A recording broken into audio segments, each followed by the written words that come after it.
Like all flooring, you do want to get that product in the home or in the business, wherever you're installing. Make sure the product gets in, gets acclimated, and you're ready to install. So on your subfloor, on the floor you're going to be laying this down, everything needs to be swept clean, needs to be level. Take a straight edge. Okay. Put it at different areas of the room to determine the flatness of the floor. Needs to be relatively smooth.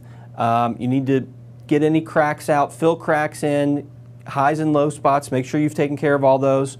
Determine how many planks widthwise it's going to take so that when we get to that end, we have at least a half of a plank. Oh, this is 6 inches. You don't want to wind up with 1 inch or a half inch at the end. Right. Because that's screwy. Right.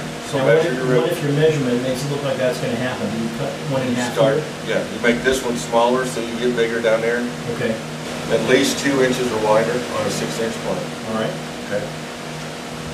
You can go from left to right or right to left on this. Okay.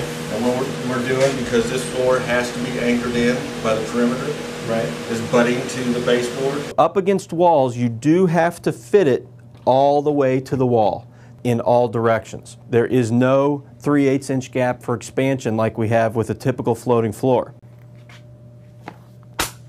That's it. You're laying the planks on the ground completely loose.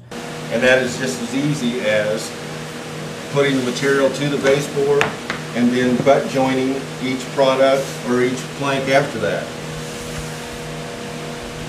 Where it butts the wall, it butts the end joint. The last piece in the row, since there is not a tongue and groove on this, right, you line it up in the next row, take a speed square and your razor knife, score it once, pick it up and snap it, turn it around so you're putting your factory edge to factory edge. Okay. Place it, and now it's touching the wall. So these, all the way down, are held in by the side walls and the end wall. Head in there. That's up there. That's up there, and then you've got factory end over here. Your cut goes up against the baseboard. Then on this one you can turn around and start on this row and go back that way. Reverse direction.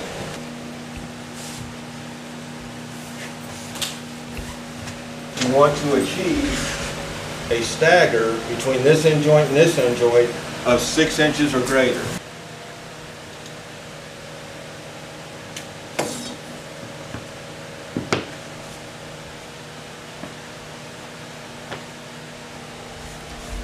You've got your stagger right there. Right. Okay. I'm guessing you're not just going to lay another full plank down and have this little zigzag going all the way down the floor. Exactly. You want to create a random stagger. So in this case, I'm going to cut a board that's going to come in within 6 inches of this plank. Okay. It will offset a new stagger.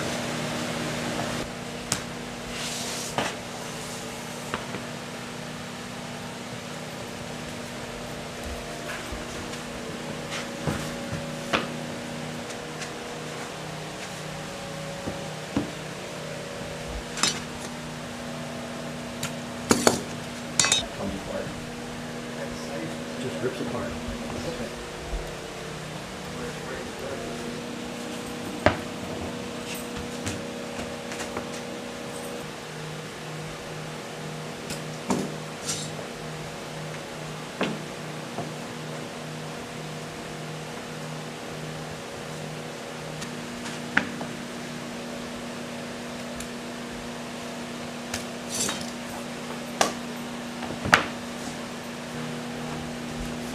Now we just showed that it goes from wall to wall and it's locked in where it can't move. As you can see, now that the floor is touching wall to wall, we're able to see that the seams do not open up as we walk across the floor. It's actually anchored in with the baseboards all the way around. No glue was used in this installation. The patterns on the boards, of course, like any other vinyl plank or laminate floor, there's only going to be 6 to 8 patterns in a series. If you don't like the way one of the pieces looks, it's so easy to take the board out, flip it the other way. Look how easy this is to to put together and put down. The beauty of this floor is when a piece becomes damaged to the point that a board needs to be replaced, it's easy to take a razor knife, lifting the material directly off the floor, take the board from any part of the room, the center of the room if necessary, completely out and replace it with a full plank.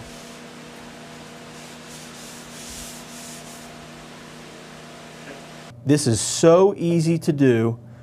It is a complete do-it-yourself job. You score it, you snap it, that's how you make the cuts, but it's incredibly thick, very easy to work with, very easy to install. When you're floating the floor and it snaps together, it can't touch the vertical surface. Can't touch the wall. Right. Or any vertical surface. So it's not being held in by the vertical surface. Right. This has to be held in by a vertical surface or anchored with adhesive.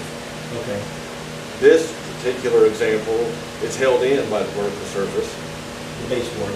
Right. What we're getting ready to show you, let's go in here. This scenario with no baseboard, you see how high it is above the ground? Right, sure, it's raised up, so the floor No will go under it. baseboard, no drywall to butt against because it's irregular underneath there. Okay. We're going to have to adhere the first row To the floor itself. to the floor. Put on the floor or the plank? On the floor.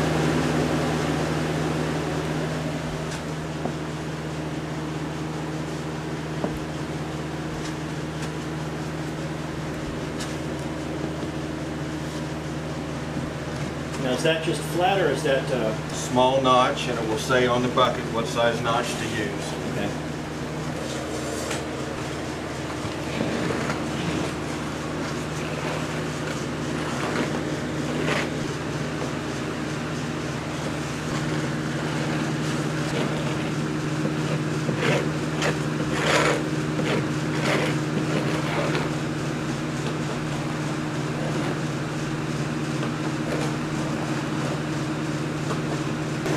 It's almost going to have to go clear, so we're going to have about 10 minutes. This glues it about where you want it to be? Yeah.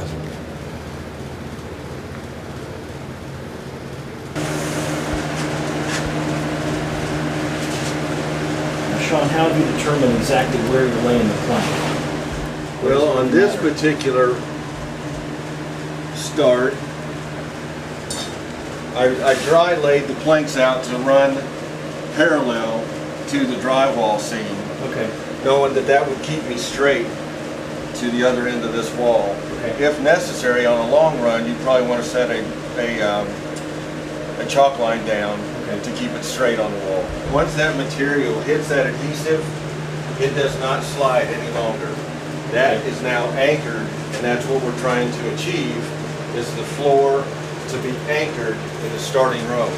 Because it can't be anchored to the wall in this case. Exactly.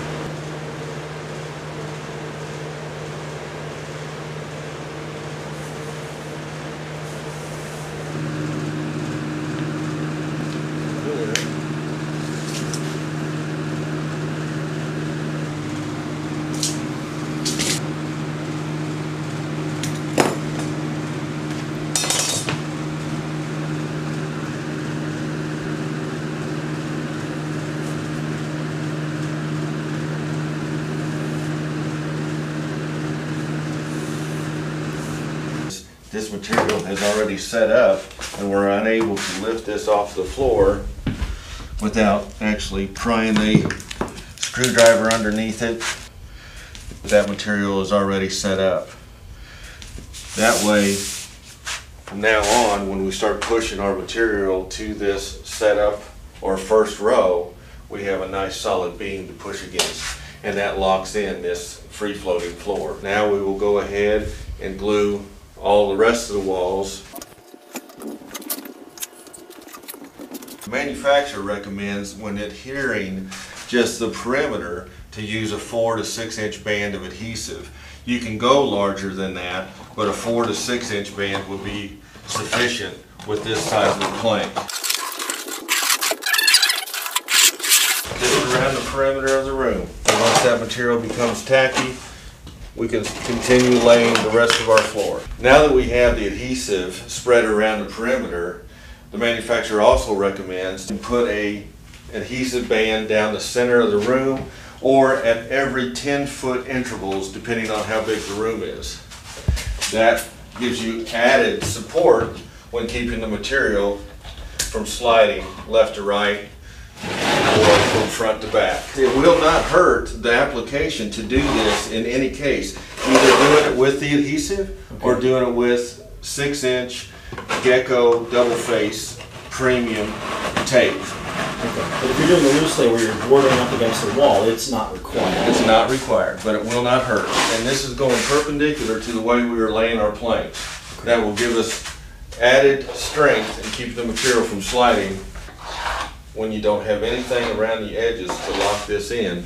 The adhesive's doing it around the edges and in the center. Now for someone who has a much larger room, are they going to want to go ahead and lay the whole stripe, or should they do it in segments based on? I would do it in segments. As much as you can lay and you work up to it, then spread another band of adhesive, give it about 20 minutes to get tacky and continue laying. Now that our adhesive is set up to a level that it's going to be tacky and the tiles will, or the planks will actually stay in place when we lay them in, we can continue laying the planks in the room. Being that this product doesn't have any tongue and groove, the only thing holding this together is the adhesive band around the edge, and at every 10-foot interval, and if we had a real strong double-faced tape, we could do the same thing in this room also.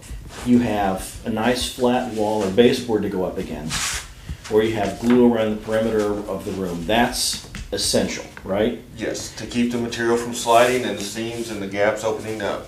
Right, and then what you can do, but you don't have to do, is the extra swath going across the middle of the room. Right. It's recommended, it's an option, but it's not essential in either case. That's right. Okay. It's an added benefit. In a bigger room, I would do it, and it does recommend on the box in larger rooms to go ahead and put a band down the center of a bigger size room. Okay. At 10-foot increments. Okay. Yep.